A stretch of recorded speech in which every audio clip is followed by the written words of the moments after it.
Hi friends, this is your pal Scott Garibay, and today we're going to talk about Dungeons and Dragons, and we're going to talk about riching right in Phandalin. So this is a new concept that is erupting in America, which is you have to rich right. And then basically the concept is if you have wealth, there are obligations on you, there are expectations on you.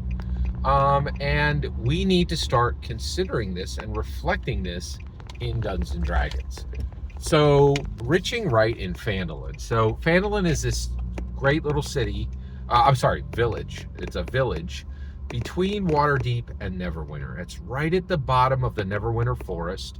Harbin Wester is the leader, and it's filled with working class people, miners, woodcutters, right?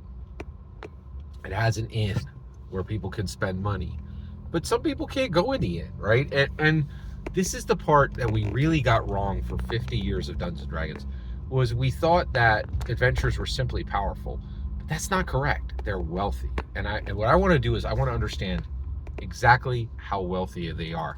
How do we understand them in terms of modern American wealth? So let's look at tier 2.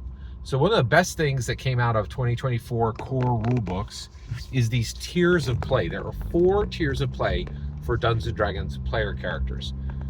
Tier 1 is level 1 through 4, and tier 5 and tier 2 is levels 5 through 10. Okay, so levels 5 through 10. Okay, and what I want to do is I want to talk about what level of wealth is tier 2 equivalent to. So right before we get there, tier 2, what are these adventures, right? So one of the things the tiers are so well defined within Player's Handbook. So tier 1, what rests on what the fates of farmsteads and villages rest on their actions. Tier 2, the fates of entire cities or an entire kingdom rests on their actions, right? They can save a kingdom, they can save a city, okay? And so tier 2, what is the level of American modern wealth that is attached to them? It is the bracket of wealth between $250,000 in the bank and $9.9 million in the bank. So if you have between $250,000 and $9.9 million in America today, you are equivalent to a tier 2 adventurer, okay? And a tier 2 adventurer, you should understand them as essentially a low millionaire. That's the best way to understand them. And what does that mean? Well, it means that normal problems that Americans would suffer, these adventurers don't suffer. They can always feed themselves. But they're all their shelter is taken care of. All their food is taken care of. They can get whatever medical care they need, right? But it goes beyond that.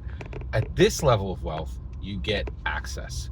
So, like, for instance, if you're in Phandalin and you are a level 6 adventurer, right? You can send a message to a merchant or a noble in Waterdeep, okay? Or in Neverwinter, right? And you can ask for something, right?